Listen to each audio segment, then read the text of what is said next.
Assalamualaikum warahmatullahi wabarakatuh. Sehat anak-anak? Hari ini kita akan membahas materi sejarah peradaban Islam, yaitu tentang Damaskus pusat peradaban Timur Islam tahun 661 Masehi sampai dengan tahun 750 Masehi. Baik, kita awali dengan membaca Bismillah bersama-sama. Bismillahirrohmanirrohim.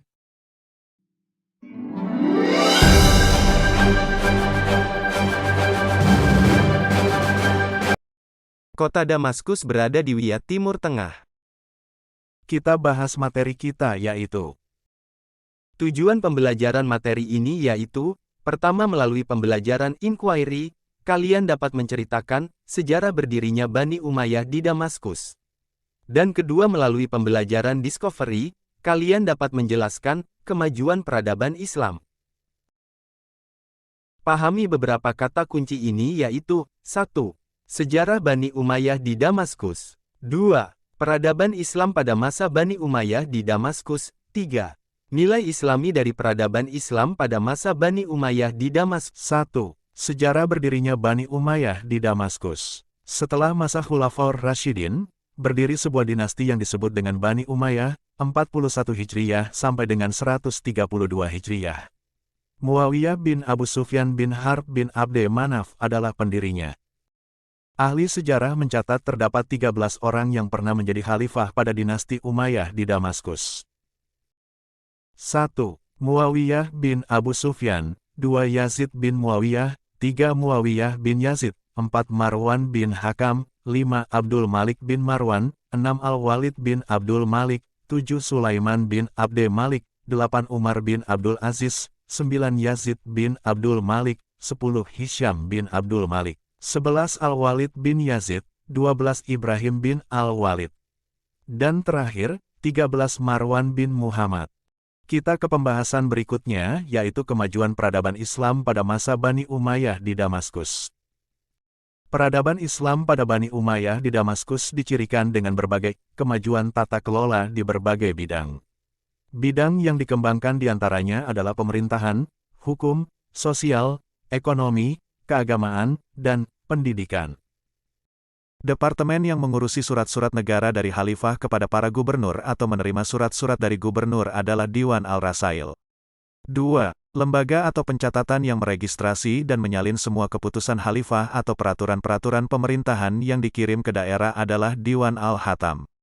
3. Departemen yang mengelola pendapatan negara adalah Diwan Al-Haraj. 4. Layanan pos dan pengiriman informasi berita dari pusat ke daerah atau sebaliknya dikelola oleh Diwan Al-Barid. 5. Lembaga atau departemen pertahanan yang bertugas mengorganisasi militer adalah Diwan Al-Jun. Kemajuan dalam bidang hukum yaitu 1. Al-Qoda, Al-Isbah, dan Ma'alim merupakan bagian dari pelaksanaan hukum. Al-Qoda sebagai badan peradilan dipimpin oleh seorang kadi. Ia memiliki tugas membuat fatwa-fatwa hukum dan peraturan sesuai dengan tuntunan Al-Quran, Sunnah dan Ijtihad. Badan ini terbebas dari pengaruh penguasa, terutama dalam menerapkan keputusan hukum terhadap pejabat atau pegawai yang melakukan pelanggaran.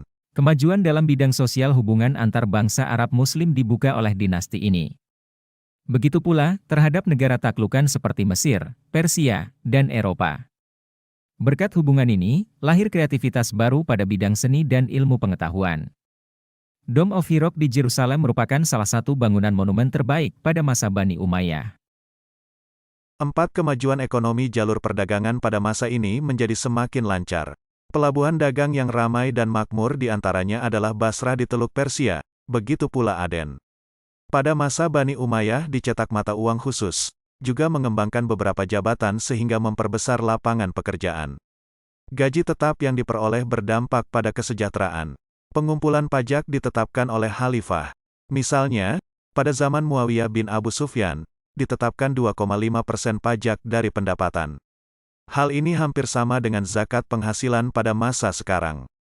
Dalam bidang keagamaan, ilmu agama sudah tampak berkembang pada masa Bani Umayyah ini. Banyak ulama yang fokus pada kajian ilmu keagamaan, seperti ilmu tafsir, hadis, dan hukum Islam. Selain itu, berkembang pula ilmu-ilmu yang berhubungan dengan ilmu agama, yaitu ilmu-ilmu bahasa seperti nahwu, bahasa, dan sastra. Imam mazhab yang hidup pada masa ini adalah Imam Abu Hanifah dan Imam Malik bin Anas. Pada bidang tasawuf, terdapat Hasan al-Basri dan Rabia al-Adawiyah. Dalam bidang hadis, terdapat Umar bin Abdul al-Aziz. Dalam bidang tafsir, terdapat Abdullah bin Abbas dari Madinah, Abdullah bin Mas'ud dari Mekah, Sa'ad bin Zubair, dan Mujahid murid Ibn Abbas.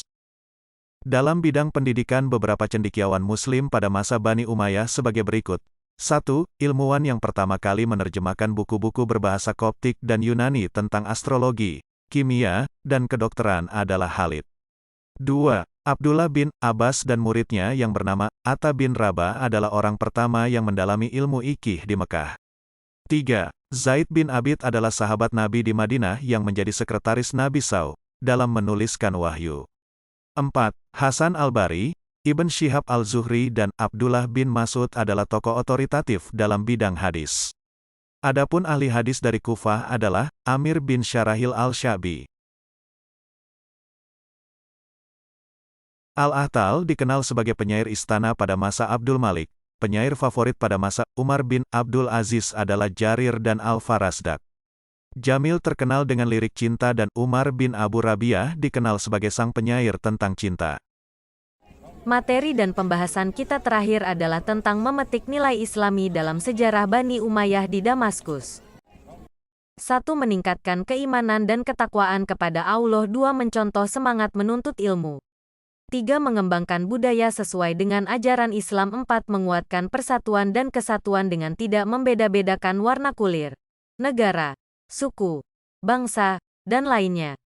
5. Memiliki semangat untuk membela agama, bangsa, dan negara. 6. Menumbuhkan tanggung jawab dalam pelaksanaan tugas. 7. Mencontoh seorang pemimpin yang dicintai oleh rakyatnya. 8. Menumbuhkan semangat cinta tanah air dan membangun bangsa. Demikian materi yang bisa Bapak sampaikan. Apakah bisa dipahami? Apabila ada pertanyaan bisa disampaikan di kolom komentar atau bisa langsung ke Bapak. Baik, kita akhiri dengan mengucapkan bacaan hamdalah bersama-sama. Alhamdulillahirobbil alamin. Demikian materi yang bisa Bapak sampaikan. Apakah bisa dipahami? Apabila ada pertanyaan bisa disampaikan di kolom komentar atau bisa langsung ke Bapak. Baik, kita akhiri dengan mengucapkan